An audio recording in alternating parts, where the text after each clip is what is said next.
merci à tous, bonsoir à tous, merci de votre présence ce soir à l'occasion de cette rencontre autour du dialogue interreligieux pour construire la paix. Je suis très heureuse ce soir que nous puissions accueillir dans les locaux de l'IREMO M. Khaled Bencher, donc des locaux que vous connaissez déjà. Vous avez déjà l'occasion de participer à des discussions, des échanges ici. Vous êtes président de la Fondation de l'Islam de France, la FIF.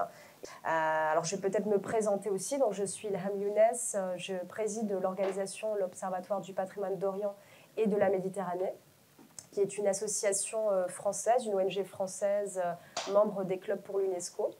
C'est une ONG qui a été lancée en 2019 à l'issue d'un sommet international qui avait été organisé par l'UNESCO à Tunis et qui réunissait des jeunes chercheurs et des experts dédiés à la valorisation du patrimoine au Moyen-Orient et en Méditerranée. Et donc l'objectif de cette organisation, c'est de mettre en lumière, valoriser le riche patrimoine culturel, naturel et vivant en zone MENA, donc au Moyen-Orient et en Afrique du Nord. Et donc c'est vrai que dans le cadre de nos tables rondes, on a davantage l'habitude de parler de sujets en lien avec la culture et le patrimoine. Aujourd'hui, c'est un peu différent, mais au fond, c'est un sujet peut-être un peu spécifique, mais qui est aussi lié à notre patrimoine commun. Un patrimoine universel, finalement, quelque chose qui nous lie, plus intime, plus intrinsèque, celui de notre humanité commune. Et la recherche, cette quête, au fond, de créer du commun et construire ensemble ce commun. Donc, c'était important pour nous aussi d'aborder ce sujet. Et au fond, le dialogue interreligieux, ce n'est pas seulement un dialogue entre les religions, entre les institutions ou représentants d'institutions religieuses, c'est aussi ce dialogue entre des personnes de bonne volonté qui appartiennent à des religions ou des spiritualités différentes et qui reconnaissent leur égale dignité humaine, au fond. Et c'est une rencontre qui permet souvent de dépasser les antagonismes et les conflits. Donc, évidemment, une meilleure connaissance de l'autre permet aussi de déjouer les stéréotypes et de lutter contre les préjugés. Alors, à plus forte raison, dans un monde fragmenté et divisé, les crispations identitaires et les tentations de repli sur soi sont fortes. C'est important aussi et très urgent d'ailleurs de replacer ces questions au centre de nos préoccupations. Donc, on a voulu vraiment, ça nous tenait à cœur de proposer un sujet sur le dialogue interreligieux, le dialogue également aussi interconvictionnel que Coexister porte. Et alors, je me permets de me tourner vers vous, Bencher. Donc, vous êtes... voilà, je pense que beaucoup de personnes ici vous connaissent. Vous êtes évidemment islamologue. Vous animez et vous produisez également l'émission Questions d'Islam sur France Culture. Vous avez également présenté pendant plusieurs années l'émission Islam sur France Télévisions, de 2000 à 2019, si je ne me trompe pas. Voilà. Vous êtes membre aussi du Conseil des sages de la laïcité et également président de la Conférence mondiale des religions pour la paix. Et depuis 2018, vous êtes président de la Fondation de l'Islam de France, où vous succédez à Jean-Pierre Chevènement, qui a initié, lancé ce projet. Une fondation vraiment que j'invite tous à soutenir, qui fait un travail remarquable vraiment de diffusion d'un islam apaisé, reflétant les richesses littéraires, artistiques, philosophiques et esthétiques des mondes de l'islam. C'est aussi un espace de discernement, d'ouverture et de rayonnement du savoir, un lieu de débat intellectuel, notamment grâce à votre campus numérique consacré à la pensée, à l'histoire et aux cultures de l'islam. Vous êtes surtout une figure centrale du dialogue interreligieux et interconvictionnel en France. Et dans votre manifeste, notamment « Réparer le présent, préparer l'avenir », vous évoquez très précisément la recrudescence des crispations identitaires où, je cite, « chacun se vautre dans une position idéologique au lieu d'œuvrer ensemble au bien commun ». Et vous invitez notamment à convoquer nos essentiels. Alors peut-être qu'il serait intéressant d'en savoir un peu plus. Sont ces essentiels au fond. Peut-être vous pourriez aussi nous parler peut-être plus intimement de ce long chemin personnel aussi qui vous a conduit vers la consolidation de ce dialogue, les actions concrètes, mais aussi les défis de sa préservation aujourd'hui. Voilà, la parole est à vous. Merci infiniment. Merci. Merci, cher Ilham, de cette présentation élogieuse et laudative et qui me dépasse et qui me confond. Ici, ce n'est simplement que le témoin qui parle, et je me place d'emblée sur un plan testimonial. Je ne pense pas être une figure centrale, peut-être une figure parmi d'autres. Je tiens à souligner, moi qui suis ici, à la fois, et comme à chaque fois que je suis venu, toujours animé d'un sentiment d'amitié et de respect pour vous toutes et pour vous tous, et surtout rendre un hommage appuyé au courage de ceux qui animent cet institut.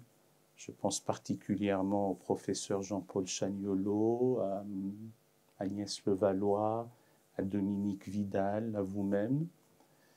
L'une des définitions du courage, c'est de dire et de faire ce qu'on pense être juste, à partir d'une posture juste, qui peut être révisable ou interrogeable, mais en tout cas, on ne badine pas et on ne transige pas avec sa conscience.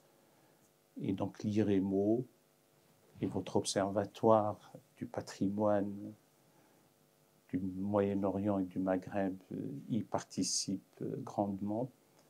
Et de nos jours, nous ne voyons pas beaucoup d'institutions qui sont sur ces lignes-là. Enfin, j'ai été sensible à ce qu'a raconté la présidente Nouria Dahan, et j'ai noté tout de suite ce polyptyque à 4 volets, la rencontre, le dialogue, l'action de solidarité et la sensibilisation, si ma mémoire ne me trahit pas, mais vous avez bien présenté les choses. D'ailleurs, à ce sujet, moi qui suis dans l'après-midi de ma vie et je m'achemine tranquillement vers le soir, je pourrais dire que j'ai connu le papa déjà de Samuel Grybowski, Laurent Grybowski, et un peu la genèse de coexister.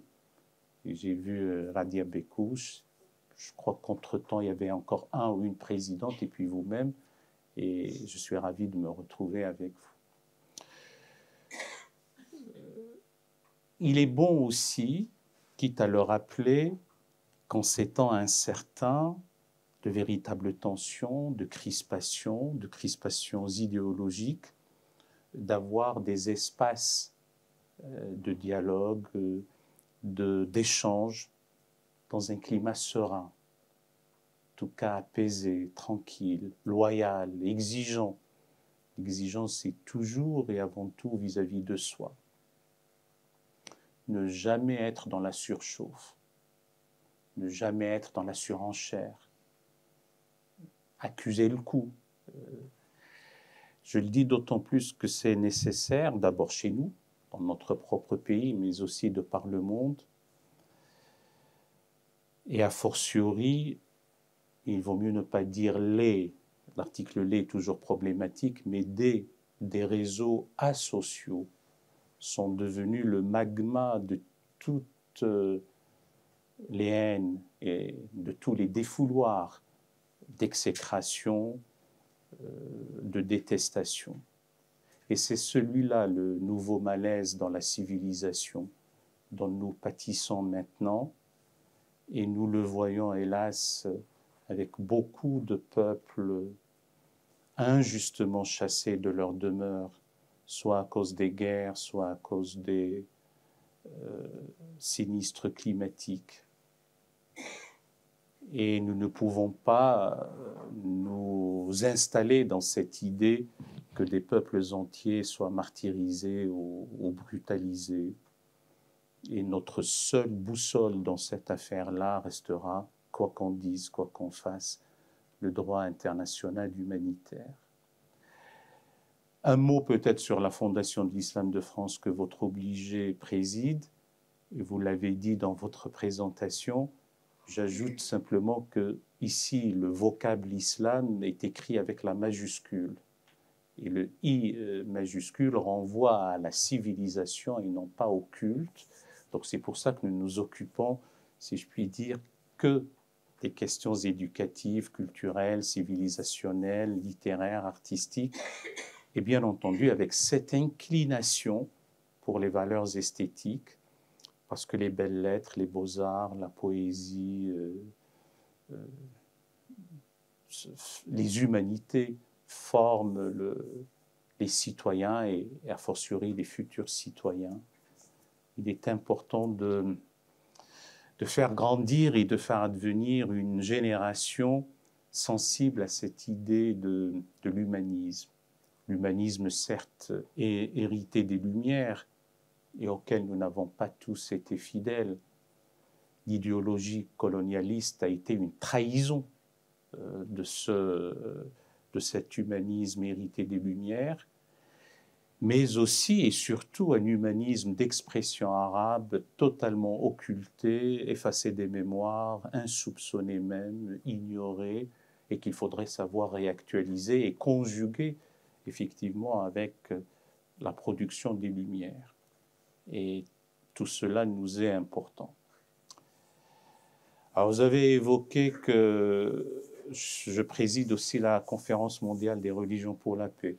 C'est vrai que j'en avais de la présidence longtemps que le vice, et à défaut d'avoir la vertu, j'ai maintenant la responsabilité. Et je dis en plaisantant, quoique cette organisation œuvre pour une double fin. Une première fin qui est sa finalité, son but, son télos, si je puis dire, c'est d'œuvrer pour la paix. Et je crois que nous sommes au cœur de notre sujet ce soir. Mais la seconde fin, c'est sa propre fin, pour qu'elle n'ait pas à exister, ce qui sous-entend que les choses vont bon train. Mais là, nous en sommes et nous en serons, hélas, extrêmement loin, parce que le dialogue, notamment le dialogue interreligieux pour la paix, pour certains, cela ne relève que de la naïveté obtuse. Quoi qu'on fasse, quoi qu'on dise, il y aura toujours des frictions, des heurts, qui ne sont pour l'instant qu'un doux euphémisme par rapport aux conflits effroyables dus et induits par les traditions religieuses, parce que jamais l'homme n'a été bafoué dans ses droits, aliéné dans son être, ratatiné dans sa dignité, que par et dans des traditions religieuses, maintenant et à travers l'histoire, au même moment où celles-ci prônent la miséricorde, la bonté, la solidarité, le respect de cette dignité humaine. Et donc il faut résoudre à tout le moins ce paradoxe. Comme le temps passe et que nous devons à chaque fois rester uniquement à la 4e de couverture de gros ouvrages qu'il faudra lire plus tard, je résume les propos en ceci. L'être humain ne peut pas vivre seul. L'altérité lui est intrinsèque à son état d'être. Hormis des cas rarissimes, je mets de côté le vivant fils de l'éveillé, ce conte philosophique de ce jeune philosophe autodidacte d'Ibn Tufayl, qui donnera plus tard la Robinsonade de Defoe, ou quelques cas d'ermites ou d'ascètes ou de cénobites du désert qui vivent seuls. Il est dans la destinée de l'homme, de l'être humain, homme ou femme, de ne pas vivre seul. Et donc, on a besoin de l'autre. Et parfois de son regard. Et dans certains cas, même lorsqu'il déplaît. Et sans dolorisme aucun, c'est peut-être même surtout lorsqu'il déplaît. Parce que c'est là où il nous pousse à poser la question, mais que vais-je faire dans cette situation où je me sens rabougri par un regard qui me désaliène et qui me ratatine? Vais-je réagir avec violence ou vais-je simplement me faire violence et sonder les strates les plus archaïques de mon être pour me maîtriser? Voilà déjà un début de réflexion. Deuxième point, dans un même village ceux qui sont de l'autre côté sont des eux par rapport à des nous qui ne sont pas chez eux, chez nous. C'est comme ça. Il y a une rivière qui partage un village en deux parties et ça vous fait deux entités. Et si vous agrandissez un peu les choses aux communautés religieuses, avec cette idée de se croire seul détenteur de la vérité, seul dépositaire de la vision ultime de la vie, seul à avoir compris les questions relatives à l'absolu, ça vous donnera ce que le regretté professeur Harkoun appelle le fameux triangle anthropologique avec le sacré, la vérité et la violence. Je fais mienne aussi la parole d'Hans Kung. Hans Kung était un grand théologien catholique, décédé dans la nuit du 6 au 7 avril 2021, et avec son idée d'un ethos planétaire, il disait toujours « il ne pourra jamais avoir une paix juste, durable, recevable, véritable, honorable entre les êtres, tant qu'il n'y a pas un dialogue entre les adeptes des traditions religieuses et donc un dialogue en gros entre les religions. Enfin, ce ne sont pas les religions qui dialoguent entre elles, ce sont les fidèles de ces traditions religieuses. C'est valable de par le monde. Dans notre pays, il y a encore quelques spécificités, puisqu'a priori, la société française est ou serait, en tout cas est selon les sondages récents, à majorité n'ayant pas de référent religieux. Donc le dialogue interreligieux en France peut ou pourrait contribuer à la cohésion nationale, mais c'est peut-être davantage ce que fait Nouria Dahan avec Coexister qui doit les concerner au plus haut point.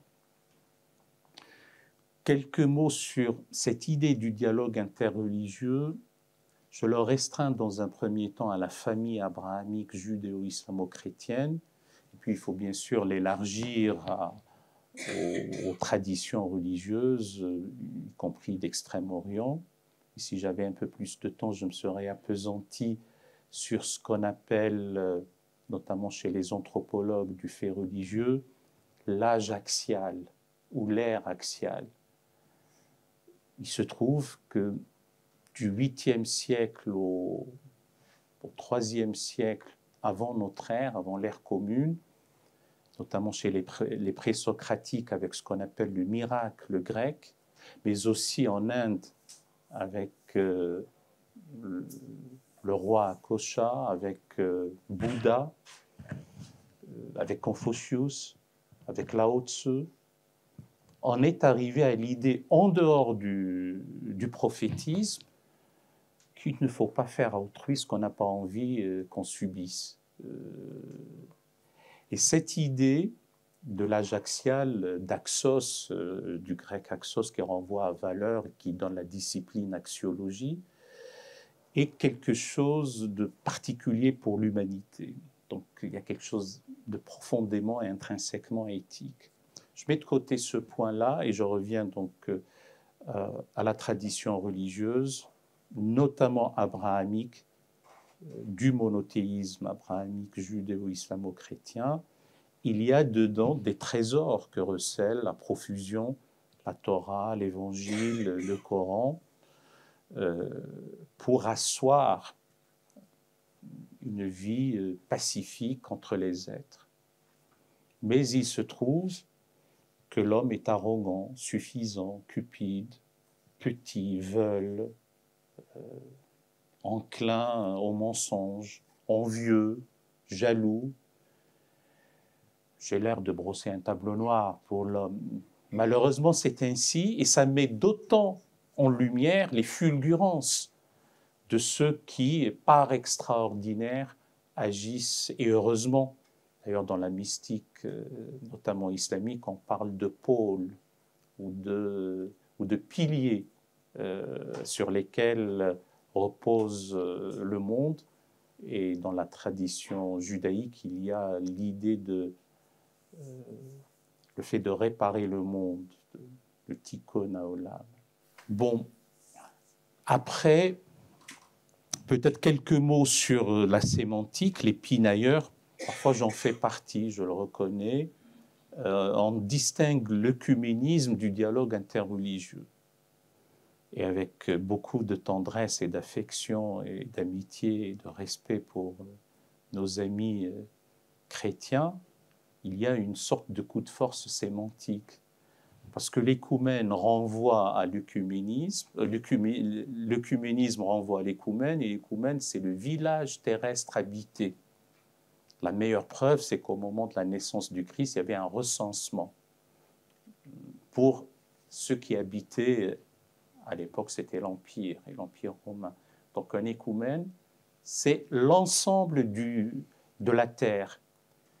Pourquoi le restreindre uniquement au dialogue intra-chrétien entre orthodoxes, protestants et catholiques? Et après, on a dépassé l'œcuménisme pour le dialogue interreligieux. Ça devrait être plutôt l'œcuménisme pour tout le monde et le dialogue intraconfessionnel ou interconfessionnel. Mais indépendamment de ce coup de force sémantique que je viens juste de souligner et qui n'a vraiment aucune importance, il y a eu quelques périodes de dialogue de type interreligieux. Chez les musulmans, il y a cette idée de dire « Ah, vous savez, nous n'avons pas de leçon à recevoir là-dessus, il suffit de remonter à Najran ». Najran, c'est une ville septentrionale du Yémen. De cette ville est venue une délégation chrétienne voir le prophète de l'islam. Et après un épisode connu dans l'histoire qu'on appelle l'ordalie d'exécration réciproque, sur laquelle je ne m'appesantis pas. Le plus important, c'est qu'au moment de célébrer la messe et de célébrer l'Eucharistie, le prophète de l'islam les avait autorisés à le faire dans sa propre mosquée. Après, on peut ajouter la rencontre, je fais des sauts comme ça sur la tapisserie des siècles, la rencontre entre saint François d'Assise et le sultan mamelouk Malik el-Kamil à Damiette en 1219. À ce moment-là, le jeune Alpoverello saint François, avec un frère, je ne sais plus si c'est frère innocent ou frère illuminé, mais en tout cas, il était accompagné de quelqu'un, et ils avaient franchi, ce qui était d'une grande audace à ce moment-là, les lignes ennemies, puisqu'on était en pleine croisade. Et l'idée de saint François est au lieu de livrer guerre et bataille au roi, au sultan des infidèles, autant aller sauver son âme et en tout cas dialoguer avec lui. Et cela a donné lieu à une rencontre extraordinaire qui plus tard sera consignée par écrit dans un ouvrage intitulé « Dieu et courtoisie », et donc un dialogue très courtois entre un sultan puissant et un homme de foi, et qui découvre que le sultan est aussi un homme de foi. Pour l'anecdote, il lui avait donné des cadeaux pour, j'allais dire, les siens, et que saint François, ayant fait preuve et vœu de pauvreté, les a distribués très vite pour les soldats, pour les croisés notamment. Et après, on trouvera quelques épisodes comme ça du dialogue interreligieux, et surtout, je tiens à souligner l'initiative du jeune Swami Vivekananda, auquel Romain Roland va consacrer une biographie monumentale. Et on est à la fin du 19e siècle, en 1993, à Chicago, lors de l'exposition universelle consacrée à l'art précolombien. Mais le Swami Vivekananda a eu cette idée de réunir les représentants, les dignitaires des traditions religieuses d'Extrême-Orient et aussi du monothéisme abrahamique. Et il a appelé cela le Parlement des religions du monde. Et aussi étonnant que cela puisse être pour les moyens de communication de l'époque, ce Parlement des religions du monde pouvait se réunir assez régulièrement jusqu'à la Grande Guerre. Et après, dans l'entre-deux-guerres, a essayé un peu de se ranimer, mais la Seconde Guerre mondiale lui a été fatale. Et c'est là, en 1945, qu'il va y avoir la naissance formelle, ou du moins officieuse, de la Conférence mondiale des religions pour la paix.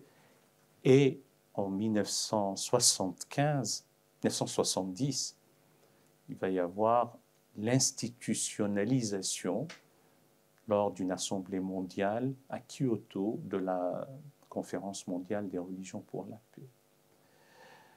Qu'a-t-elle fait cette conférence? En 2 mots, elle faisait de la diplomatie parallèle, ou diplomatie de l'ombre, ou une diplomatie religieuse. Elle avait quelques petits succès et des échecs patents. Les échecs patents, c'est le Proche-Orient. C'en est un. Et parfois en Afrique.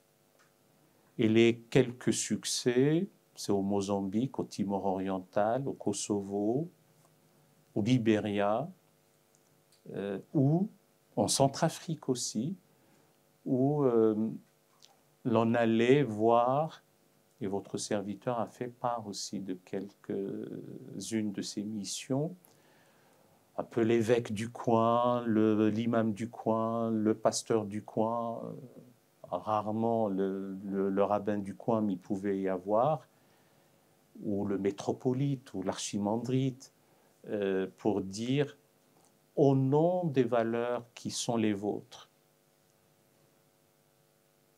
à minima, nous ne vous demandons pas de tendre l'autre joue.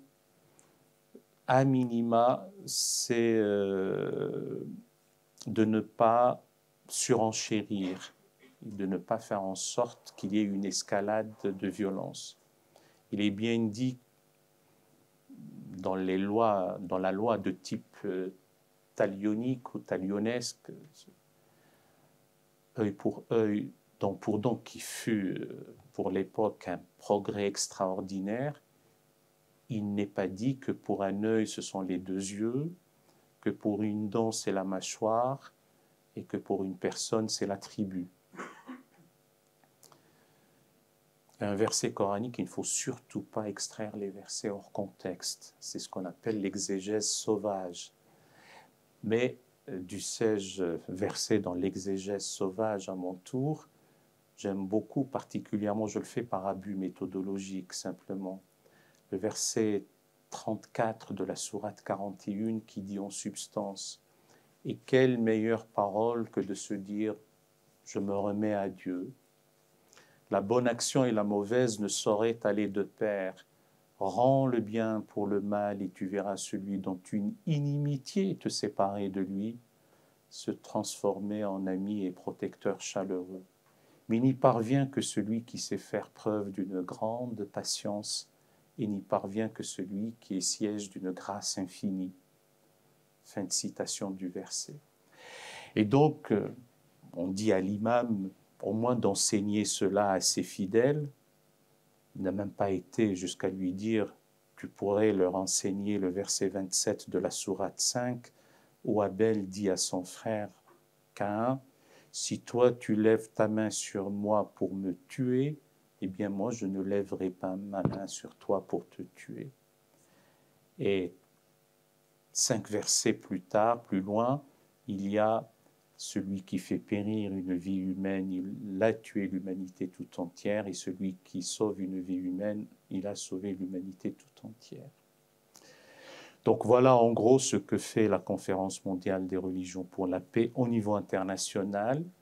Je dis peut-être un mot sur la mission de Louis Massignon, islamologue de renom, qui bien avant Vatican II a eu une intuition formidable qui était de constater que le culte marial est commun aux aux musulmans et aux chrétiens, et surtout que les 7 dormants d'Éphèse, hormis le caractère légendaire pour ceux qui n'y croient pas, est une histoire, une tradition propre au christianisme et à l'islam, les fameux 7 dormants ou les gens de la caverne, et que ces 7 dormants d'Éphèse se seraient installés plus tard, puisqu'ils sont partis d'Éphèse vers l'ouest, en Bretagne, pas loin de Vieux Marché, pas loin de Plouaret, dans le pays du Trégor. Et donc, il a fait greffer sur le pardon breton, après le solstice d'été, une rencontre islamo-chrétienne qui sera par la suite élargie au judaïsme. Et c'était aussi des temps forts de dialogue interreligieux pour la paix. Il y aura par la suite Vatican II et surtout l'encyclique Nostra Aetate, la fondation ou la création de la fraternité d'Abraham, d'abord en 1965 et puis en 1967 à la mosquée de Paris avec Monseigneur Danielou, le pasteur Dumas, le révérend père Riquet, le recteur Hamza Boubaker et André Chouraki. Voilà. Et la fraternité d'Abraham devait aussi mettre en avant l'enseignement d'Abraham pour la solidarité, l'accueil, la générosité, etc. Voilà, je crois qu'il faut que je m'arrête là parce que j'ai trop parlé, mais ce sont plutôt vos questions sagaces qui sont les plus intéressantes. Merci infiniment pour cette riche et dense fresque historique et sociologique du dialogue interreligieux. Alors peut-être on peut ouvrir la discussion si vous avez des questions. Voilà, la parole est à vous. Et en ligne aussi, voilà, pour les personnes qui sont en ligne, n'hésitez pas aussi à poser vos questions depuis le chat. Bonsoir à tous. Petit mot, je pense que Ralph Benchir connaît un peu ma mauvaise habitude à parler beaucoup trop longtemps lors des questions. Je vais essayer de faire plus court cette fois. J'aurais juste 2 questions. La première, c'est par rapport du coup à l'histoire de France par rapport aux religions. Il y avait au cours de l'histoire un peu une théorie qui a été, disons, fondée par Ferdinand Buisson sur la théorie de la foi laïque, qui consisterait en un enseignement disons, de morale humaniste qui ne relèverait pas foncièrement d'un culte, mais qui servirait un peu à fonder des valeurs humanistes et humaines. Est-ce que cela peut s'appliquer dans le monde arabe? Est-ce qu'il y a déjà eu un avant-Buisson dans les enseignements, disons, des humanistes arabes? La seconde question serait concernant justement les efforts qui sont menés justement par la Ligue islamique mondiale. Est-ce que cela peut participer, est-ce que cela peut donner un élan justement à, disons, une mise en avant du dialogue interreligieux par rapport à l'histoire de la Ligue qui était foncièrement contre ce dialogue interreligieux? Est-ce que vous pensez que ces initiatives-là peuvent participer à un espoir, à un sentiment d'espoir que l'on peut avoir pour la suite? Merci. J'ai été rassuré quand j'ai entendu la seconde question. Je m'étais dit comme ça, comme Haroun est puriste de la langue française, il n'y a pas une troisième. Mais bon, la première, j'ai la faiblesse de croire qu'il y avait un humanisme dans les contextes islamiques, puisque le monde musulman n'a pas beaucoup de sens comme expression. On dit rarement le monde chrétien pour l'Amérique du Sud. Pourtant, le catholicisme est bien présent, mais on dit le monde musulman, et si on savait que ce monde est perclus d'antagonisme, de pluralisme, parfois avec une grande véhémence, on n'aurait pas dit le monde musulman en pensant que c'est un monolithe, au contraire. Et apparemment, avant Ferdinand de Lesseps, on ne le disait jamais. Et a priori, depuis l'inauguration du canal de Suez, on commence à entendre depuis lors l'appellation monde musulman. Mais dans le monde musulman, en abusant du terme contemporain, je crois que le mouvement de la Nahda, qui était aconfessionnel ou en tout cas biconfessionnel, peut-être même au-delà, parce qu'il y avait des Arabes judaïsés ou des Juifs arabisés, comme on dit, des chrétiens essentiellement, des musulmans aussi. Mais le mouvement était plutôt romanesque, littéraire, de presse, aussi politique, artistique, et avait cette notion, alors en arabe on parlait de naz'al al-ansana, une sorte d'inclination ou de tendance pour l'humanisme. Mais en réalité, cette tendance-là était présente chez les frères de la pureté.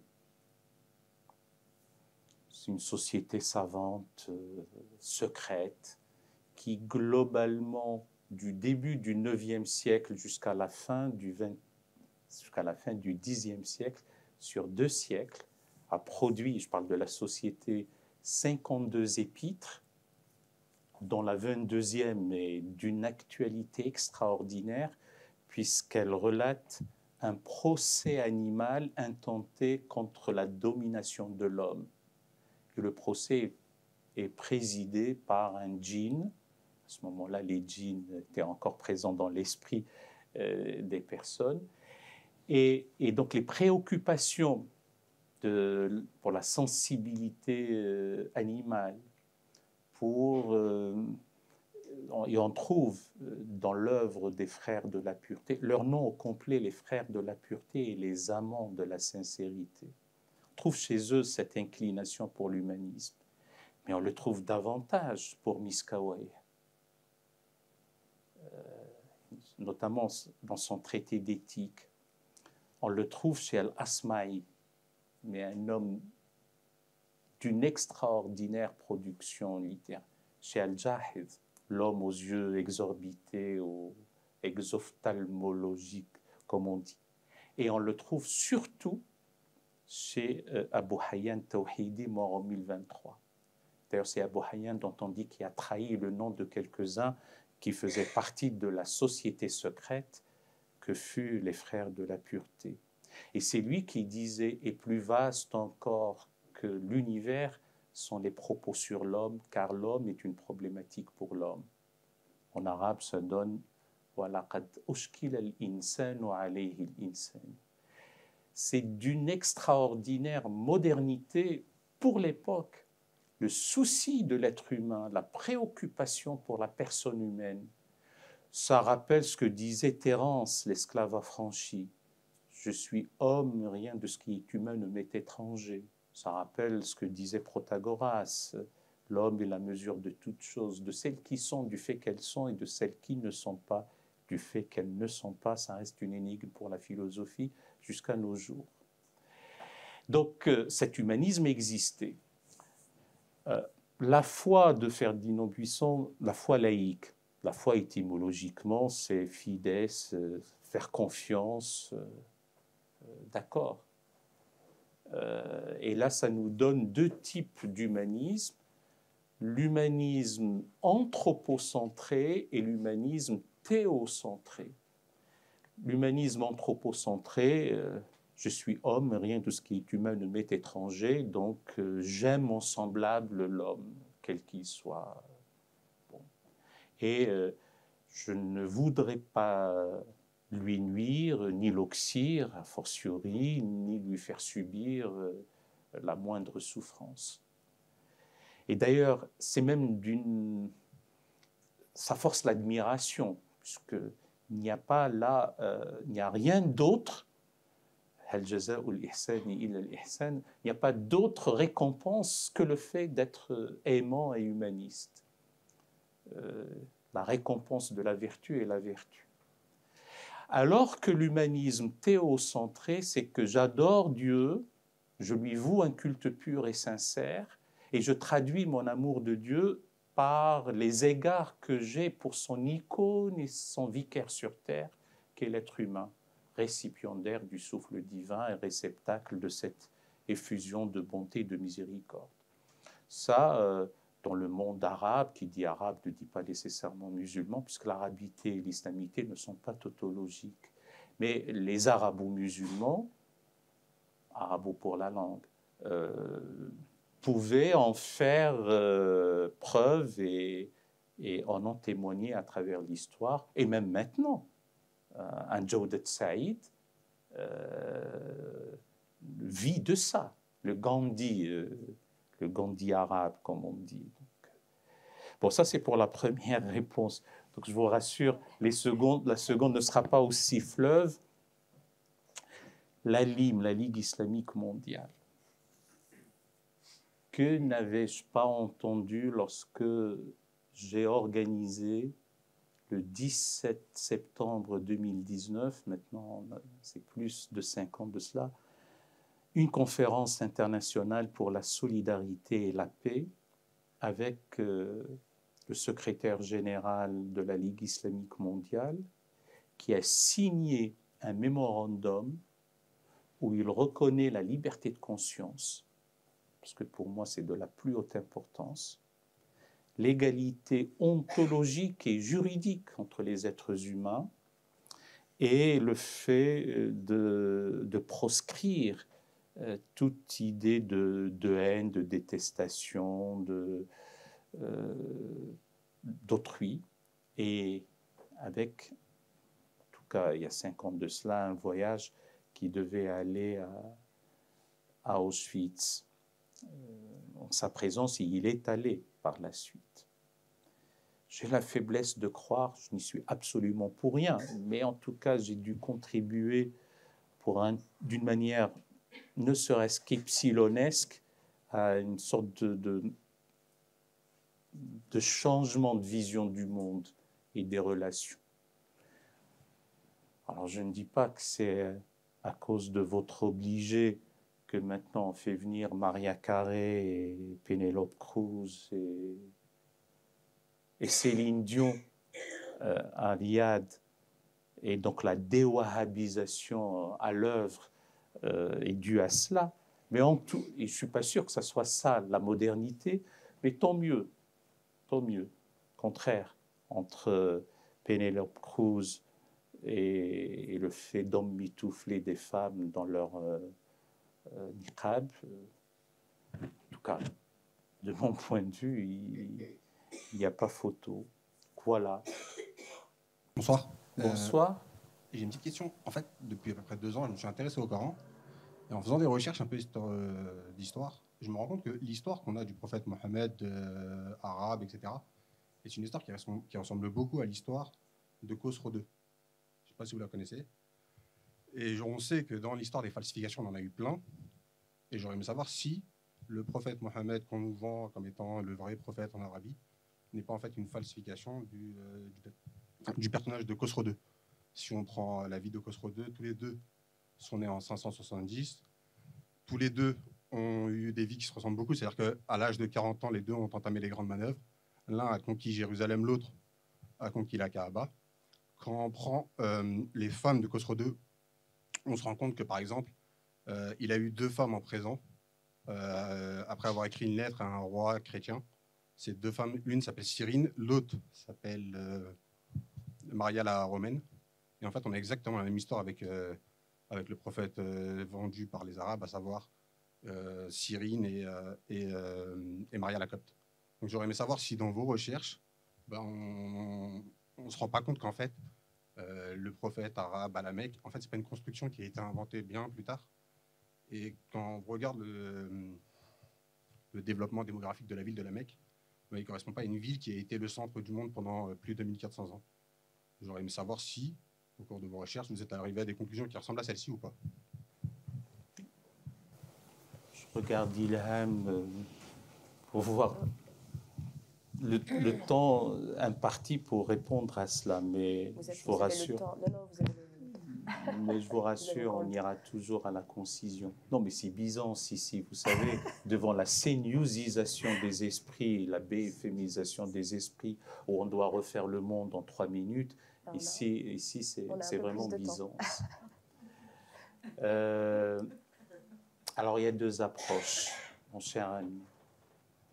Même si dans votre question, et qui est tout à fait légitime et recevable, je ne vois pas où est le lien avec le dialogue interreligieux pour la paix, mais je répondrai volontiers.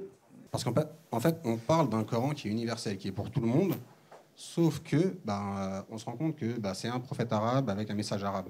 Le Coran et le verset 41-44, la sourate Al-Fussilat, nous dit que justement, si nous l'avions fait descendre entre une autre langue que l'arabe, ils auraient dit, mais pourquoi les versets n'ont pas été exposés clairement? Là, il y a un groupe de gens qui s'étonnent. Comment ça? Un non-arabe et un arabe. En comprenant qu'il y a quelque chose qui est arabe et quelque chose qui n'est pas arabe. Maintenant, si on prend un peu d'auteur et de recul, et si on pense que le message il est universel, ça a beaucoup plus de sens que le message effectivement soit en arabe et que le messager soit par exemple pas arabe. Donc là, comme ça, j'ai l'impression de réécrire l'histoire, mais il y a des gens qui sont bien plus importants. On prend par exemple l'exemple de Isaac Newton, qui lorsqu'il a refait la chronologie de l'histoire des Grecs, s'est aperçu qu'il manquait 300 ans. Aujourd'hui, il y a des historiens en Allemagne qui ils écrivent un livre qui s'appelle la théorie du temps fantôme, et qui, entre le 7e siècle et le 10e siècle, ont vu qu'il y avait pas mal de doublons.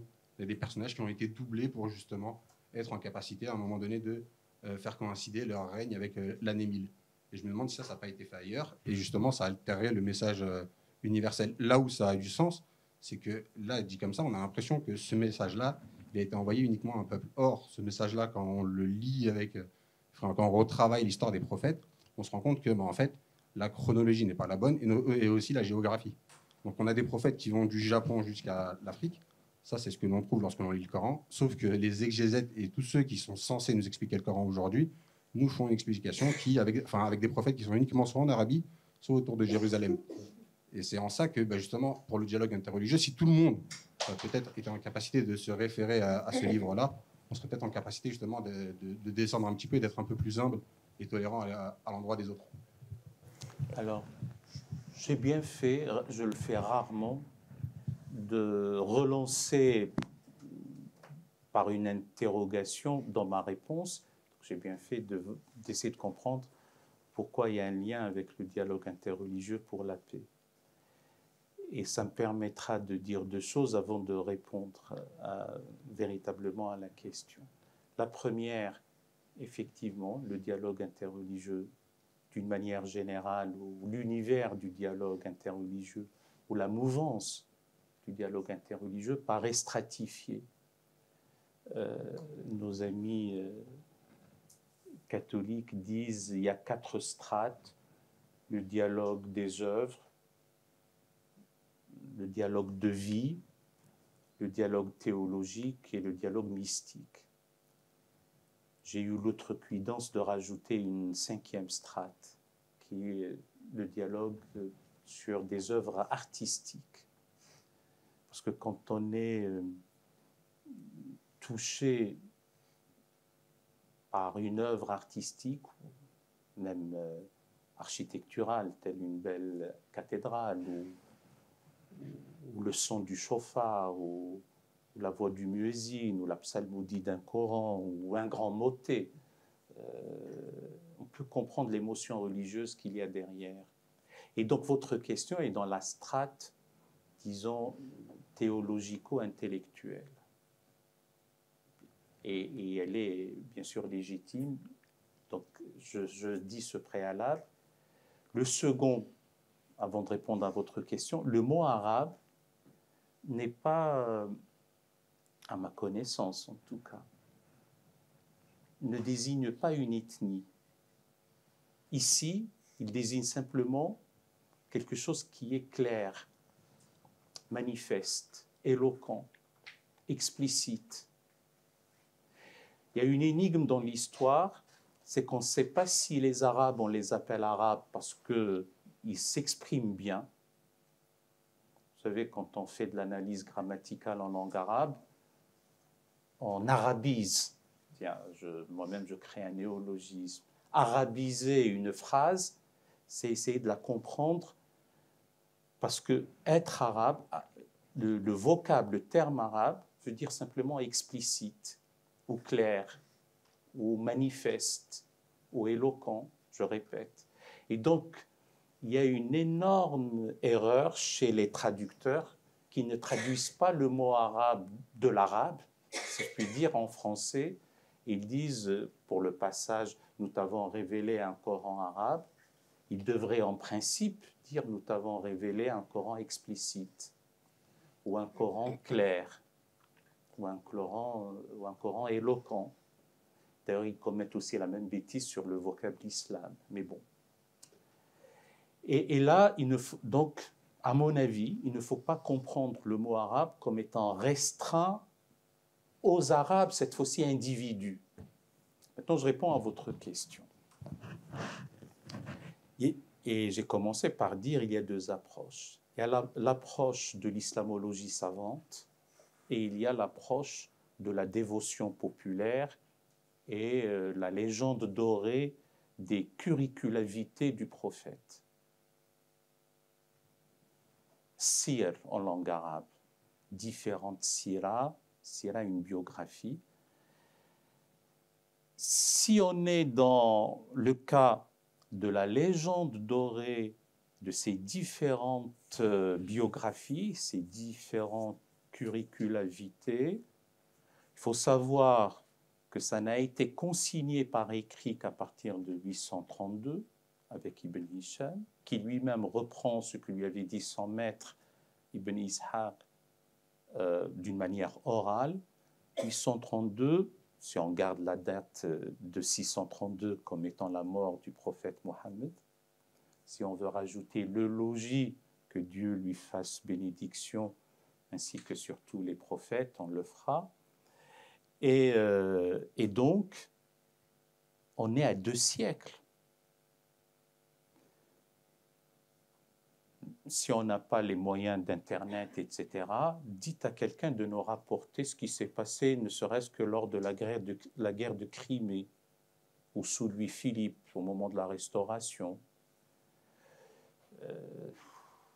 Il y aura des choses, et surtout pour le milieu du 9e siècle et au-delà jusqu'au 10e, on était dans une vision du monde, un germaniste aurait dit une Weltanschauung, où la virilité, le fabuleux, l'extraordinaire, le merveilleux étaient articulés dans l'histoire.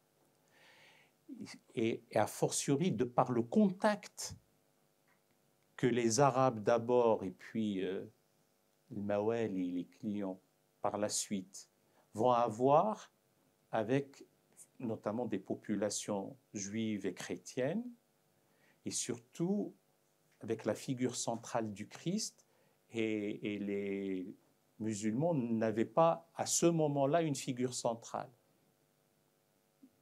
Le prophète de l'islam dans le Coran est marginalisé de par son nom, il n'y a 4 occurrences. Par moment, l'auteur, quel qu'il soit, que l'on soit croyant ou pas, s'adresse à lui, c'est vrai. Mais il n'est pas une figure centrale. Et ce sont ces biographes qui vont, ce que certains appellent le christianiser en quelque sorte pour le rendre quasi incontournable. Et donc il y a sûrement des choses qui ont été ajoutées. Forcément. Il est clair que l'épisode de la chevauchée nocturne et l'ascension céleste n'est pas à prendre au pied de la lettre. Malheureusement, de nos jours, prendre au pied de la lettre cet épisode-là fragilise davantage les esprits. Personne ne s'interroge, tiens, celui qui était capable de ramener ce cheval ailé à visage humain, un animal composite, pourquoi est-ce qu'on l'attache et on le donne à Gabriel pour le garder en quelque sorte au moment où l'ascension commence. Et premier ciel, toc toc, je suis un tel, et on rencontre Adam, et puis on boit du lait, et avec des dates, et on remonte, etc. Pour le Xe siècle, ça avait son importance, et ça frappait l'imaginaire. Et c'était ainsi, et ça passait. D'ailleurs, c'était même le support de toute une production artistique. miniaturisé. Maintenant, je vous donne la réponse de l'islamologie savante. Ce que dit l'islamologie, c'est que la figure de Mohammed n'est qu'une ombre dans un nuage d'encens. On n'a rien. Sa date de naissance serait aux alentours de 570 parce qu'il y a l'histoire de l'année de l'éléphant. Et pourquoi est-ce qu'on parle de l'année de l'éléphant? Parce que quand on n'est pas instruit, il faut croire que les Arabes avaient les Arabes du 7e siècle, du 6e siècle, n'avaient pas une production philosophique comme les Grecs, n'avaient pas une production scientifique comme les Égyptiens, n'avaient pas quelque chose de similaire aux Perses sassanides. Ils étaient de très grands poètes, des funambules de la langue. Et surtout une mémoire prodigieuse. Ça paraît invraisemblable, mais il faut le croire, ils pouvaient retenir par cœur des odes avec des dizaines de milliers de vers, voire des centaines de milliers de vers. Mais ils ne comptaient pas, ou très peu. Et donc, on parlait de l'année de l'éléphant, l'année des sauterelles, etc. Lorsque le peuple algérien a été réduit à l'analphabétisme à cause de l'abomination que fut la colonisation, ne comptait pas non plus, donc on parlait de l'année du typhus, l'année des Américains, l'année de telle maladie ou de telle chose. Et donc, l'année 570 a été retenue, mais peut-être plus ou moins 3 ans. Peut-être ça va de 567 à 573. Et sa date présumée de sa mort serait le 8 juin 632 suite à une pleurésie. On n'en est pas sûr. Même l'hégire qui a dû avoir lieu en calculant un peu le 16 juillet 622, on n'en est pas sûr non plus. Mais maintenant, allez, mais je vous donne mon avis, hein, moi je peux me tromper, jusqu'à dire c'est une sorte de construction humaine tardive.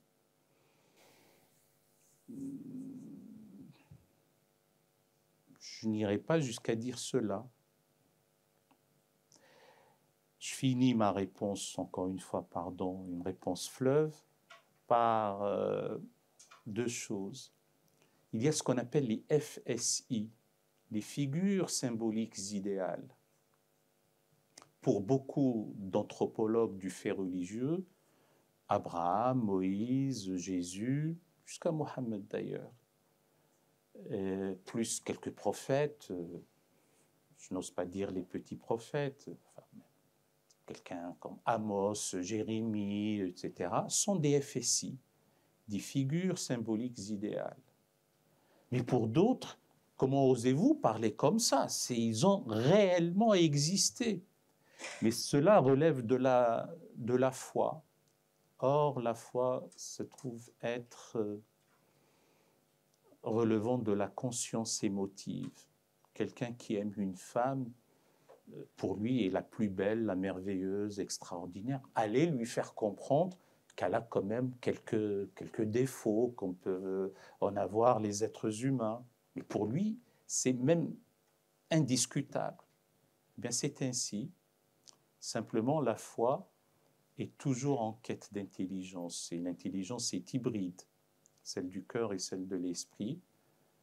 Notre cher Anselme de Canterbury disait bien « Fides quærens intellectum ». La foi doit être toujours en quête d'intelligence. Donc, je vous ai donné ma réponse, mais moi, je peux totalement me tromper. C'est peut-être même vous qui avez raison et avez des connaissances beaucoup plus fournies que les miennes. Merci infiniment. Alors, bonjour. Bonsoir.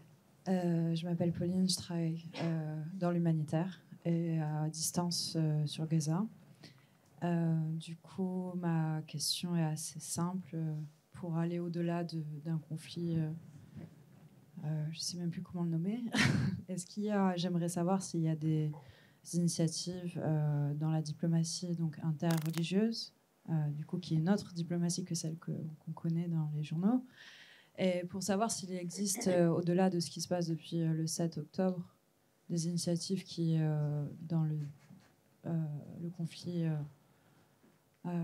israélo-palestinien, qui a fait où il y a eu quelconque avancée, s'il y a des choses qu'on devrait connaître qui ne sont pas très connues dans les médias aujourd'hui, s'il y a des pistes d'une résolution du conflit actuel.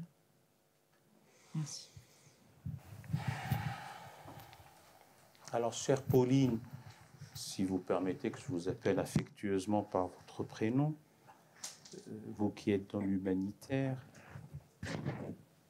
on dit souvent qu'une crise ne se dénoue que lorsqu'elle atteint son paroxysme.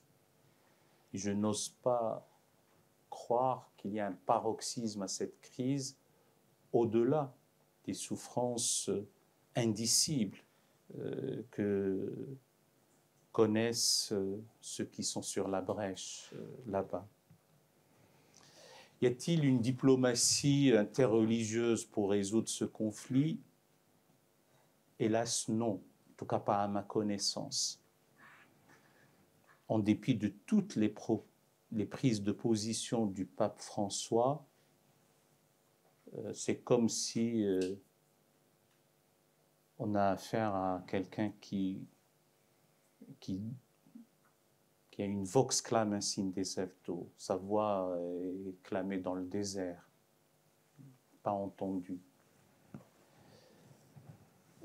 S'il devait y avoir quelque chose, il vaudrait mieux que ce soit un peu comme Oslo, même si Oslo est arrivé à des impasses, et ce que nous connaissons maintenant, c'est l'échec, effectivement, d'Oslo.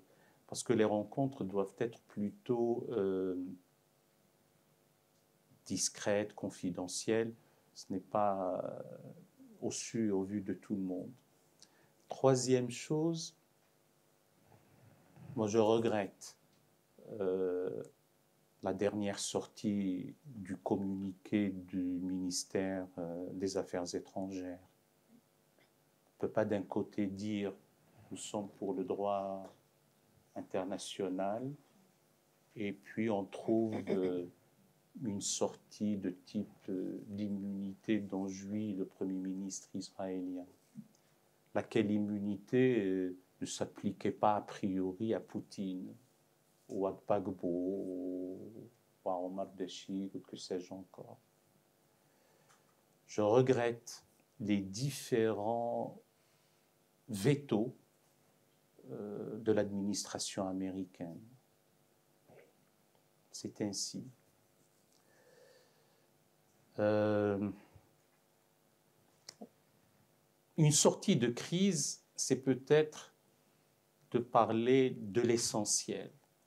Et ce qui me semble être l'essentiel sont les points suivants. D'abord, le conflit n'a jamais été, même s'il est peut-être devenu, un conflit confessionnel. Jamais. C'est un conflit territoire. C'est un conflit politique. Il faudrait toujours le dire, le marteler, etc. Venir nous faire croire que c'est un conflit de civilisation contre la barbarie, quand j'ai entendu ça, j'ai pensé tout de suite à l'œuvre de René-Georges Hermann Paul. C'est un peintre dessinateur et qui nous allait voir la barbarie et la civilisation de René-Georges Hermann Paul. Il y a la civilisation, il y a la barbarie qui est en train de poignarder ou d'égorger la civilisation, et c'est un diptyque. Et dans l'autre volet, la même civilisation se retourne et elle va égorger et tuer la barbarie. René-Georges Hermann Paul, c'est la charnière 19e, 20e siècle. Donc, ça c'est le premier point essentiel. Le conflit est un conflit politique et un conflit de territoire. Ce n'est pas un conflit à caractère religieux. C'est vrai qu'on a tendance à sacraliser la violence d'un côté ou de l'autre. On a ceux qui pensent...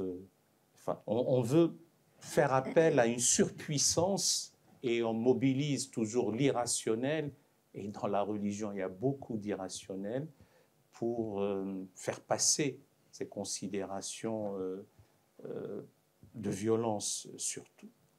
Le deuxième point, ce qui me paraît essentiel, c'est le fait de préserver l'intégrité physique et morale de l'être humain et de ne pas le considérer comme tel.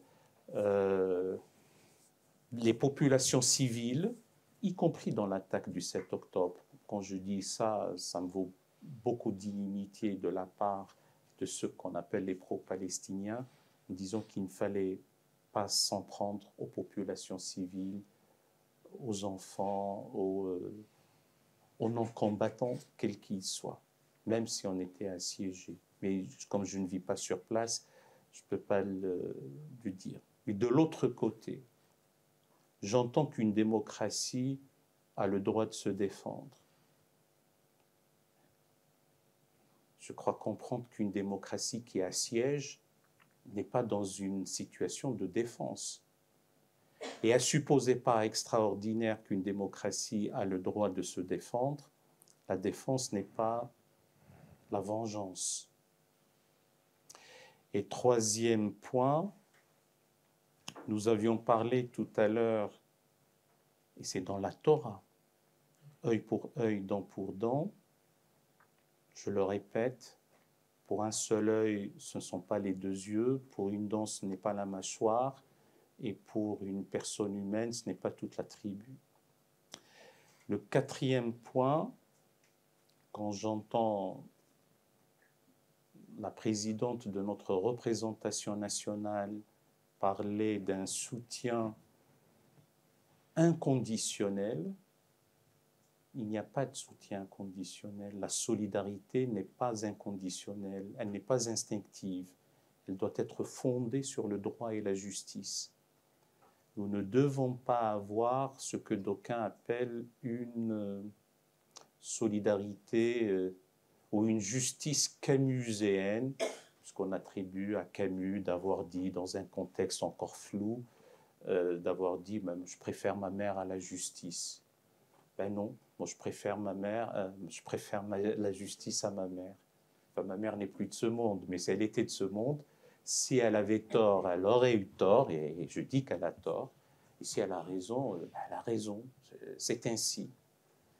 Il y a un hadith du prophète, même si ce prophète c'est Khosrow II, à qui on a dit, c'est qu'il nous a enseigné, apocryphe par apocryphe, le hadith, on ne rentre pas là-dedans. Aide ton frère qu'il soit oppresseur ou opprimé. Et on lui avait dit, quand il est opprimé, on le comprend, mais quand il est oppresseur, c'est ici pour qu'il lève son oppression. Moi, j'entends beaucoup, y compris notre président de la République, affirmer son soutien, son amitié, etc., aux dirigeants israéliens. Très bien, mais un ami doit dire à son ami de lever son oppression quand elle a lieu et de le soutenir quand il est opprimé. Ça, c'est le quatrième point. Donc la solidarité n'est pas une solidarité d'instinct ou inconditionnelle. Elle doit être fondée, justifiée par le droit et la justice, dont je ne cesse de dire que ça doit être notre boussole à tous. Vous savez, le droit, d'une manière générale, corsette et libère. Il nous corsette, c'est le droit. Maintenant, si je brûle un feu rouge, tant pis, si je dois payer une amende, à supposer qu'il n'y a pas eu trop de dégâts, pas eu d'accident. Tant pis, ça me corsette, je suis obligé de m'arrêter à un feu rouge. Si j'intériorise l'affaire, je m'arrête sans être contraint. Mais ça me libère parce que je sais que de l'autre côté, comme moi ça passe au vert, l'autre est au rouge et je pars confiant, faisant confiance que les gens vont s'arrêter aussi. Donc le droit libère et corsette. Et on ne peut pas dire que le droit international est à géométrie variable. Donc voilà, chère Pauline, ce que je vous dis. Tant que ça reste comme ça, il y aura drame ajouté au drame. Et on s'affranchira de ce qui devrait être universel ou du moins universalisable. Et ça va montrer, c'est déjà le cas, la faillite morale et l'écroulement éthique, l'effondrement de ce dont on a cessé de nous raconter comme valeur, comme progrès éthique, l'Occident, donneur de leçons au reste du monde, etc. Sur ce point précis, il y a une faillite morale. Heureusement qu'il y a les uns et les autres qui ne souscrivent pas à cela. Mais nos dirigeants, si Josep Borrell est extrêmement courageux, mais il se trouve qu'il est seul. Les dirigeants espagnols sont courageux, irlandais aussi, norvégiens aussi, il faudra le dire, sud-africains aussi. Je pense qu'on peut prendre encore une ou deux questions, s'il y a d'autres réflexions. Moi, je suis à votre entière disposition. Oui, je pense qu'on a encore un peu de temps. Voilà. Bon, bah, je repars à nouveau. Un peu, hein. Un petit peu, c'est promis. J'en fais la promesse. Voilà. Je lève la main droite même. On parle de dialogue et de dialogue interreligieux. Ça m'a fait penser justement, bon, je ne vais pas m'étaler, à la plateforme de San Egidio dans les années 90-95, lors de la guerre civile algérienne. Bon, je ne vais pas refaire le topo. Un parti islamiste qui accède au pouvoir, ça a créé de la violence. Donc à Rome, ils se sont réunis avec le parti islamiste et ont trouvé des points d'accord. Justement, j'en viens à ma question. Est-ce que le dialogue interreligieux, finalement, ne peut pas devenir justement un outil politique, c'est-à-dire au nom justement de la paix et de ces nobles valeurs qui doivent nous constituer un chacun? Est-ce que finalement ça ne nous emmène pas à un faux angélisme qui peut être destructeur? C'est-à-dire au nom de la liberté et de la paix, être prêt justement à accepter l'arrivée au pouvoir, qui n'est pas arrivée, mais d'un parti théocratique et foncièrement antidémocratique. Alors, mon cher Haroun, toi qui es d'une grande vivacité, c'est pas sûr que ce soit un parti théocratique, mais si on pinaille un peu, mais il faut de la rigueur, c'est un parti qui se voulait, ou qui se veut toujours, théonomocratique, au sens où c'est pas Dieu qui gouverne directement, mais on gouverne, soi-disant, selon les lois de Dieu. Donc, en toute rigueur, c'est le cas, et c'est en gros ce qui se passe avec les islamistes. L'affaire a eu lieu en 1993, parce que la plateforme de Sant'Egidio, alors présidée par Andrea Riccardi, était d'offrir, en tout cas, un espace de dialogue entre les dirigeants du Front islamique du salut algérien et une bonne partie du FLN, qui finalement n'était pas au pouvoir, puisque c'était une véritable déroute. Et les militaires algériens n'avaient pas accepté ceci. Encore une fois, les puristes de la langue française auraient parlé d'Uchronie. Si on devait refaire l'histoire, l'Uchronie est au temps ce que l'utopie est à l'espace. Eh bien, moi, ce moment-là,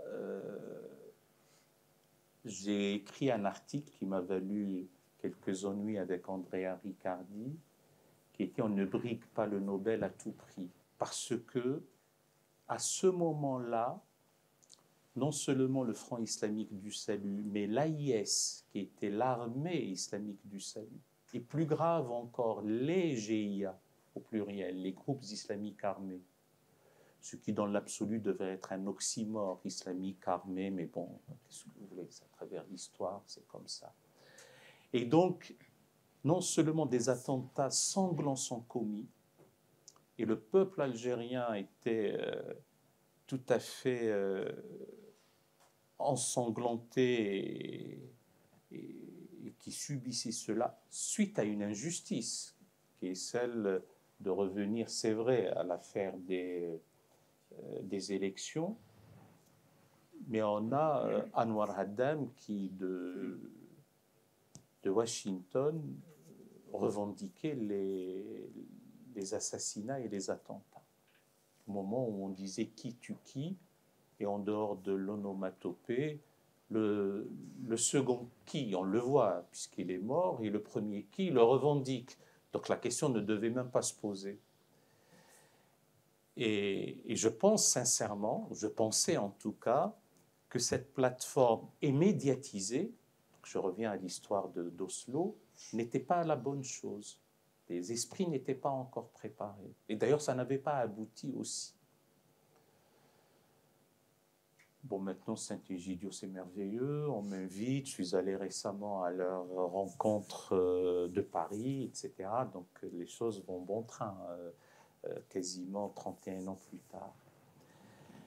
Si ta question est est-ce que on fait appel à des considérations religieuses pour aplanir des difficultés politiques, si ça participe et ça aide à trouver des solutions, oui, pourquoi pas. Mais à titre personnel, je suis extrêmement sourcilleux et tatillon et je tiens mordicus et viscéralement attaché à la séparation des deux ordres. On ne gouverne pas la cité selon le désir politique de Dieu. Et on ne mêle pas la religion dans la gestion des affaires de la cité. Parce que on aura toujours quelques-uns qui nous disent on a scruté la volonté divine et de surcroît on vous l'impose. La gestion des affaires de la cité doit être religieuse ou obéissant à des paramètres extra-religieux. Que maintenant les uns et les autres ont une foi ou ont des options métaphysiques, une spiritualité, ça, heureusement, et c'est tout à fait permis. Que voilà. Voilà ma réponse. Oui?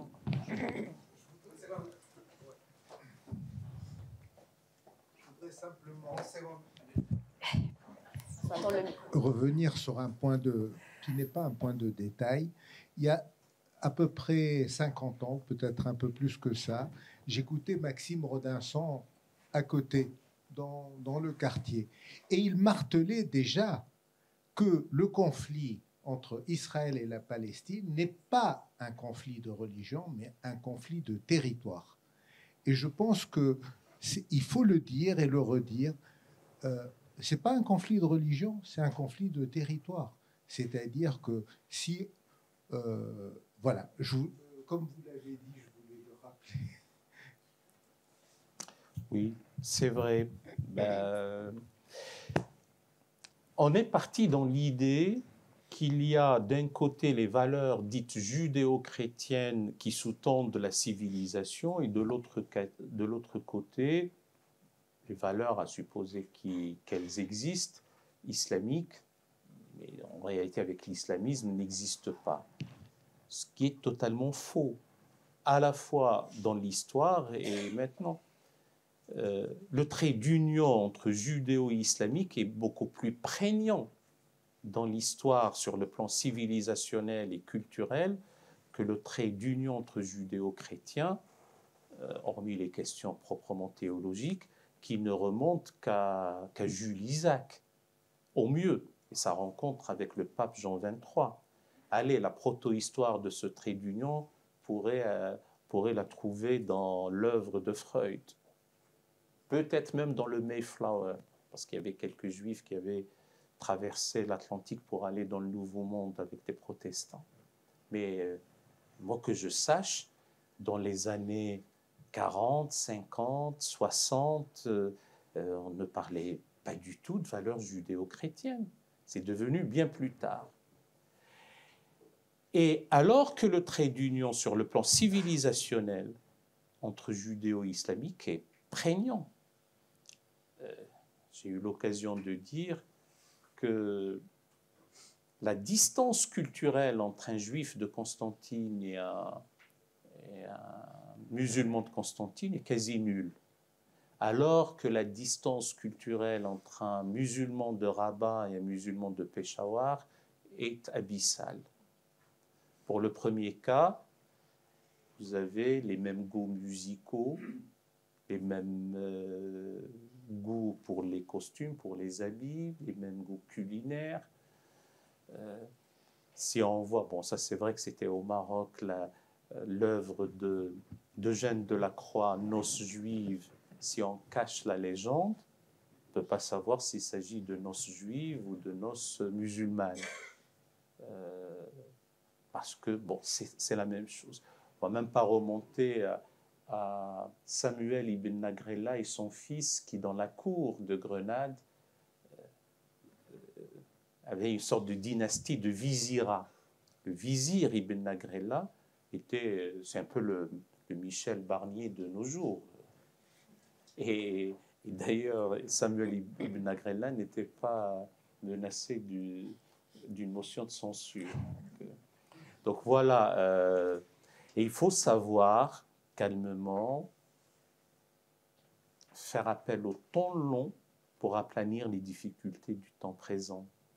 La Fondation de l'Islam de France, en partenariat avec la Fondation pour la mémoire de la Shoah, on a organisé, même filmé une vingtaine de vidéos pour marquer ce temps long dans les relations entre juifs et musulmans. Et dans une de ces vidéos, il y a la fameuse Guéniza du Caire. Guéniza, c'est un peu ce qu'il y a derrière une synagogue. Et la Guéniza du Caire avait 200 000 manuscrits réunis sur 8 siècles, qui se trouvaient comme ça, on les a découverts après coup, et aucun de ces manuscrits, qui ont donné lieu à une étude minutieuse, ne parle de pogrom. Ça ne veut pas dire que les choses étaient tout le temps merveilleuses. Si on prend l'exemple du calife al-Hakim, le calife fou, disparu, puisqu'on n'a jamais retrouvé son cadavre, ce qui a poussé certains à le diviniser. En 1021, 1039, c'est la mort d'Al-Hazan, parce qu'il a poussé Ibn al-Haytham al-Hazan à se faire passer pour un fou, puisqu'il lui avait demandé de calculer les crues du Nil. Et comme il n'a pas su, il s'est fait passer, je parle du savant, pour un fou, et ce qui avait permis, durant le fait d'être assigné à résidence, de travailler sur autre chose et qui donnera par la suite la chambre noire. Et donc, en dehors de ça, où il était extrêmement dur, à la fois contre les chrétiens et contre les juifs, il y a eu des cas sous les Almohades, bien entendu, y compris la famille de Maïmonide qui a dû s'exiler. Il y a eu des cas, y compris même moi qui ai cité Constantine, où il y avait des heurts, mais jamais des pogroms comme on a pu en avoir en Europe centrale. Il ne s'agit pas de comparer ou de dire, c'est faire croire qu'il y a un antisémitisme, hormis la discussion sur le mot antisémitisme, puisque l'arabe que je suis est sémite déjà, et je ne peux pas être anti moi-même, sauf si je suis frappé psychologiquement de haine de soi ou que sais-je encore. Mais les difficultés qu'il y a datent de 1948. Et il suffit, me semble-t-il, d'appliquer les résolutions de l'ONU. Que faire de la résolution 149, 181, 197, 242, 338, 425, 429, pour ne citer que celles qui sont à 3 chiffres. Et après, on bombarde le sud Liban parce qu'il faut appliquer la 1771. Donc on veut appliquer celle qui est à 4 chiffres, mais on n'applique pas celles qui sont à 3 chiffres. c'est quand même curieux. À un moment donné, on a eu même le déluge de feu et de fer qui s'est abattu sur le peuple irakien en dehors de l'égalité internationale et en dehors de résolution sur un mensonge éhonté. Il faut que ça finisse. Il faut que ça cesse. Je dis qu'il ne faut pas être dans la surenchère, dans la surchauffe. Mais il y a un vieil adage arabe qui dit la révolte d'abord, puis les révolutions par la suite, sont toujours la moisson de l'injustice, du double standard, de plusieurs poids, plusieurs mesures, pas que deux. Donc voilà. Il y a peut-être, on a encore un petit peu de... Oui, j'ai vu aussi en ligne, je pense qu'il y a une question en ligne. Après peut-être. Oui, monsieur aussi. Oui. Bonsoir, merci pour tout ça. Moi je m'appelle Nour, je suis originaire de Syrie et français depuis 3 ans. J'ai une question peut-être personnelle, je vais me permettre, je vais le faire rapide. Je ne sais pas si vous m'aurez des conseils à me donner en étant dans une soirée justement qui parle tolérance et paix. À 20 ans, j'ai quitté la Syrie suite à la révolution pour le Liban et puis par la suite arrivé en France. Donc maintenant j'ai 30 ans, donc 10 ans ont écoulé. Et en sortant de la Syrie, en voyant les intercommunautés libanaises, en arrivant en France et en comprenant les guerres de 100 ans entre des cathos et des protestants, je me dis, j'ai complètement rejeté la religion, j'ai complètement rejeté la valeur spirituelle et je me suis dit jamais ça pourrait unir ces religions. Il faut complètement s'en distancier. Sauf que par la force des choses, je me retrouve dans une association jésuite à Paris et petit à petit, je me dis, mais il y a quand même quelque part des bonnes valeurs qu'on pourrait appliquer pour appliquer une forme de spiritualité et se retrouver finalement bien dans des valeurs religieuses. J'en fais une expérience avec les jésuites, une sorte de retraite silencieuse, on réfléchit, j'ai jamais touché un Bible, donc je touche un Bible. Et je trouvais ça beau et je me suis dit, il y a quand même matière à revenir aux religions d'une manière générale, peu importe ce qu'elles soient. Et donc ma question dans une soirée comme celle-ci, je pense qu'il quelque part a déclaré chez moi une démarche vers un dialogue interreligieux, parce que j'ai envie de faire d'autres expériences, juives ou musulmanes, qui sont dans un esprit d'ouverture et de tolérance et d'acceptation des autres, comme celle que j'ai faite chez les jésuites, donc très égoïstement. Je suis très preneur des ressources pour pouvoir explorer d'autres religions. Si jamais vous avez les références sans faire la publicité, l'association qui était là, Coexistence, est bien connue et j'ai fait quelques actions avec eux. Donc c'est une bonne première étape, mais j'ai envie d'avoir plus ou d'ailleurs que ce soit en France ou ailleurs, je suis prêt à aller vivre une expérience qui réconcilie avec cela et retrouver une forme d'unité par les religions.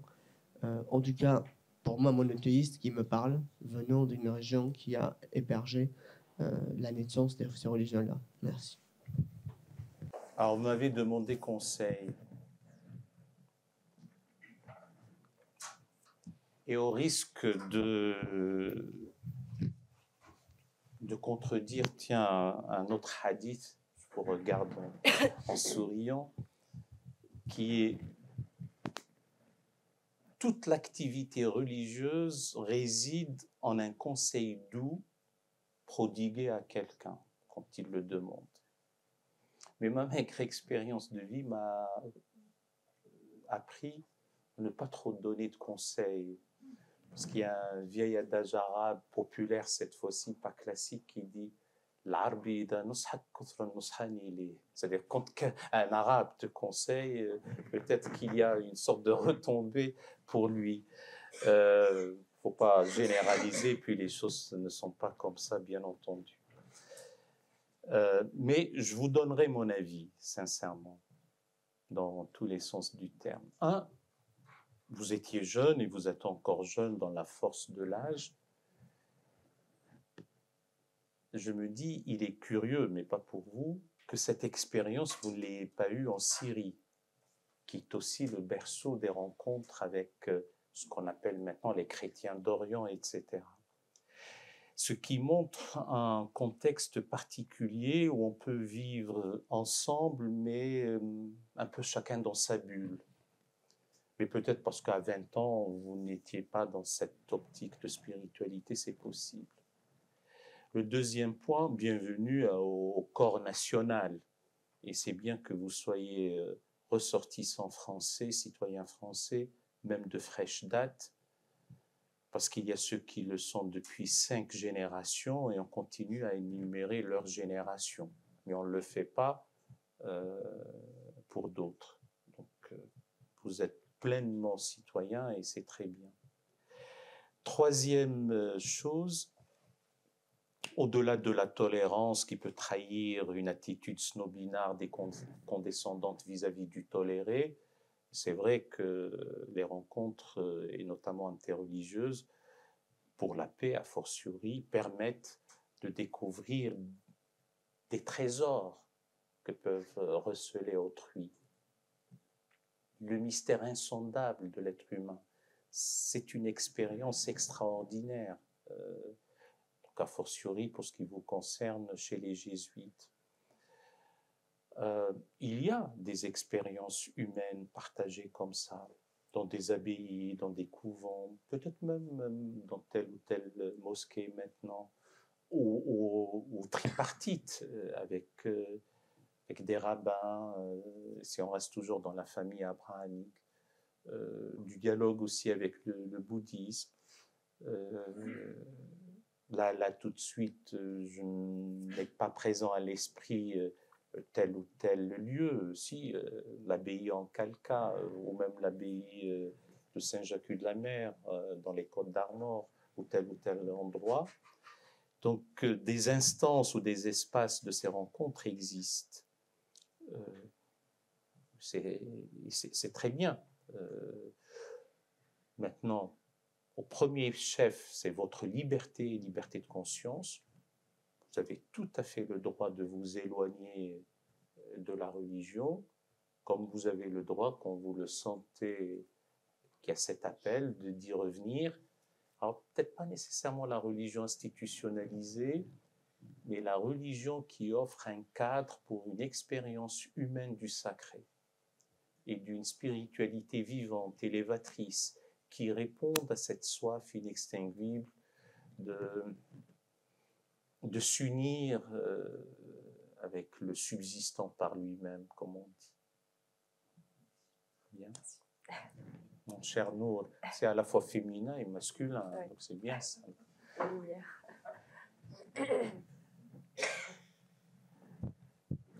Oui, à propos d'Eugène Delacroix, je rappelle que ces toiles sont au musée de Chantilly et qu'il a surtout peint des familles juives parce qu'elle est plus accessible que les familles musulmanes.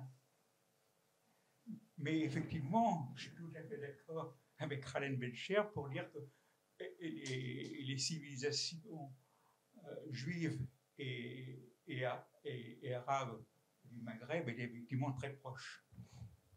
Bien, très bien. Alors, les femmes d'Alger dans leur appartement, je ne sais pas si elles étaient musulmanes ou juives, et peintes par Delacroix. C'est vrai qu'il était difficile d'accéder aux femmes musulmanes dans leurs appartements.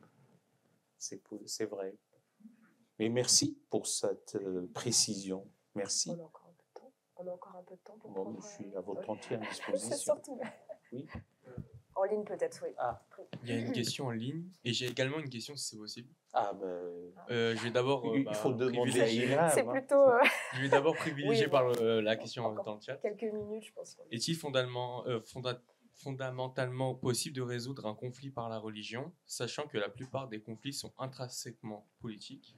Et ma question, si c'est possible, on va dire par nos convictions très personnelles, qu'on soit croyant ou non, comment vivre avec d'autres personnes qui n'ont pas forcément ces mêmes convictions, et qui sont parfois aussi à l'opposé de nos propres convictions.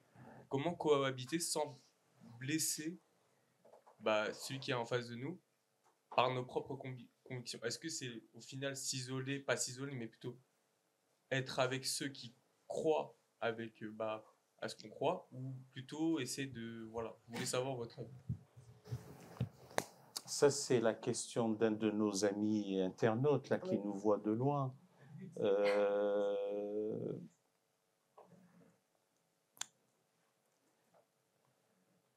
J'ai dit tout à l'heure que la foi relève de la conscience émotive, quelque chose qui relève d'une adhésion intime, spontanée ou réfléchie.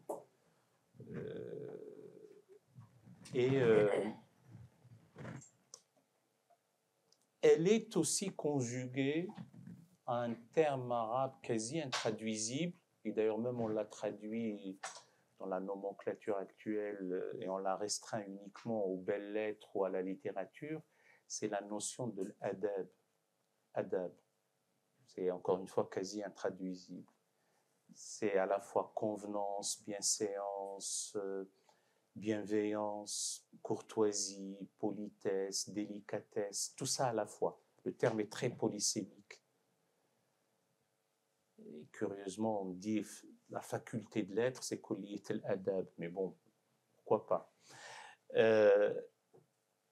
Être homme de foi ou la religion, ce n'est pas aussi faire fi de cette notion fondamentale qui est l'attitude juste, la bonne conduite, ou la conduite bonne. Et cette attitude juste fait que mes convictions, je n'ai pas à les imposer à autrui. Imaginez un instant que je dise, j'ai pu dire à Ilham juste avant de venir, ou quand vous m'avez appelé, cher Ilham, ah, vous savez, il m'a été révélé hier, et j'ai vu en songe que je ne dois pas venir, et que pour moi c'est devenu une conviction profonde. Elle aurait été embêtée. Oui. C'est pas que vous n'avez pas fait ça. J'imagine. Mais et ça, je donne un exemple, j'allais dire, très simple, très prosaïque. Donc, je ne peux pas, en principe, il n'y a pas mort d'homme, on n'est pas à ce point, mais je ne peux pas me prévaloir d'une révélation, de quelque chose, ou d'un songe, ou de je ne sais trop quoi, pour l'imposer, et a fortiori, dans une société plurielle, composite, diversifiée, etc. Il faut savoir en tenir compte. Et quand bien même j'ai eu cette révélation et j'ai fait ce songe et j'ai un ange, quel qu'il soit, et qui me dit « ne va surtout pas demain vers 18h15 rue des Carmes, etc. » Je réfléchis un peu entre obéir à cette injonction et le fait d'honorer mon engagement. J'imagine que cette notion de adab, au sens spirituel du terme, de cette attitude juste, me recommande plutôt de me faire violence et de venir. Eh bien, si on élargit cette affaire-là à l'intelligence sociale, et pourquoi diable froisser une âme humaine sur quelque chose qui ne le vaudrait pas?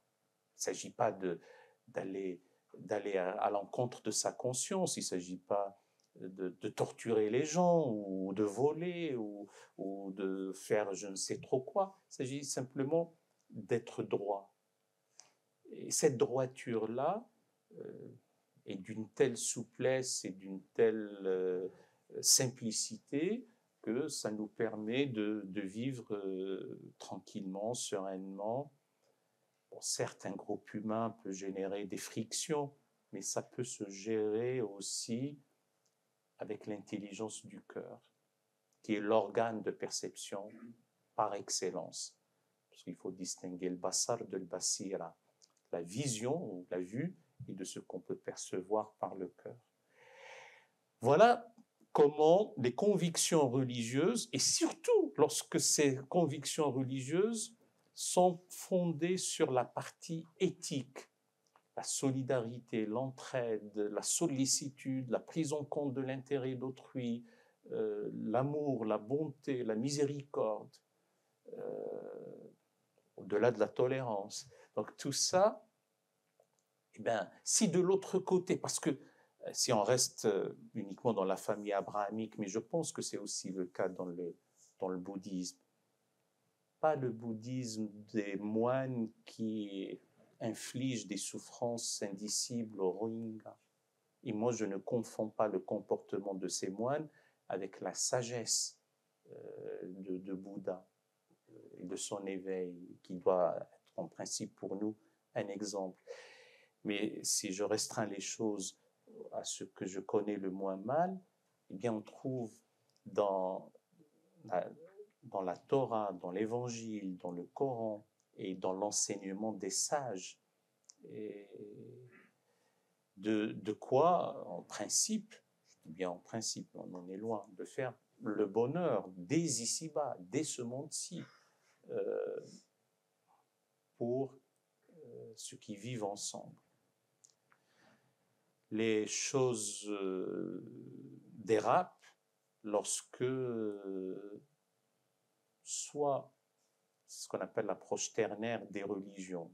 La religion force, la religion forme, et la religion, j'ai dit tout à l'heure, qui offre un espace ou un cadre humain pour une expérience du sacré, une expérience du divin.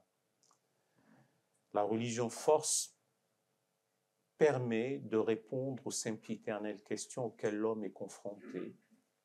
En matière de sens, elle demeure une référence. Peut-être pas une référence pertinente, mais elle demeure une référence.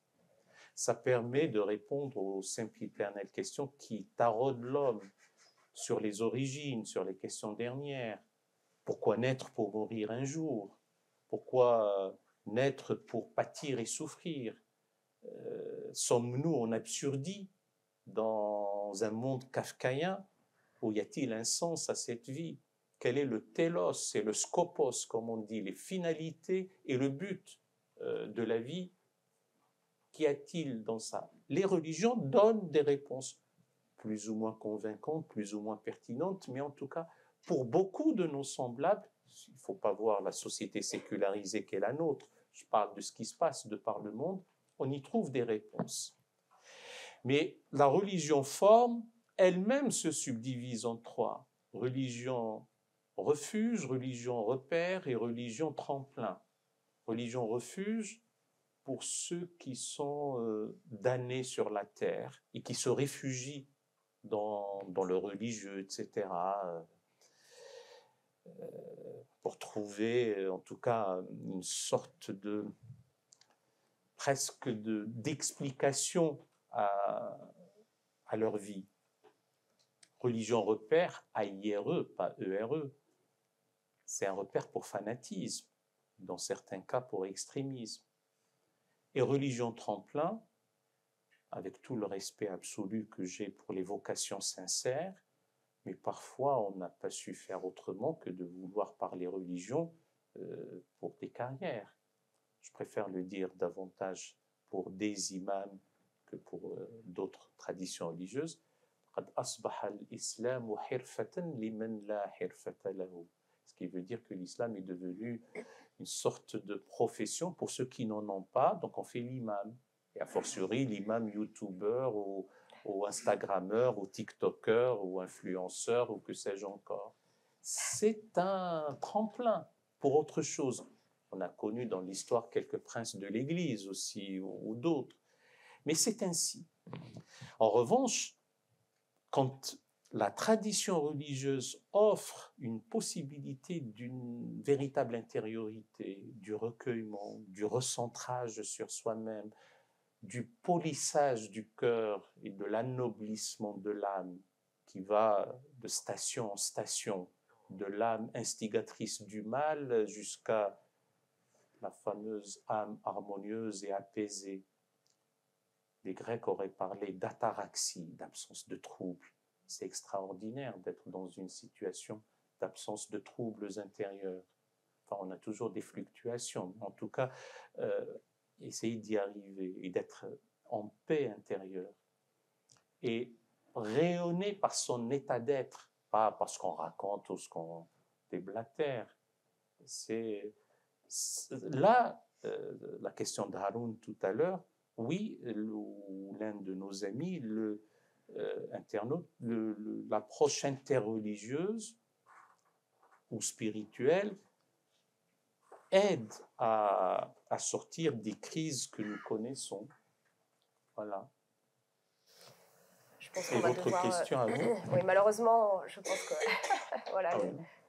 on va devoir fermer la boutique. Merci Ce infiniment. soir. Merci très sincèrement, Raleb Bencher, Je d'avoir vous en prie. nourri ces réflexions denses, riches et apaisées et apaisantes. Merci beaucoup.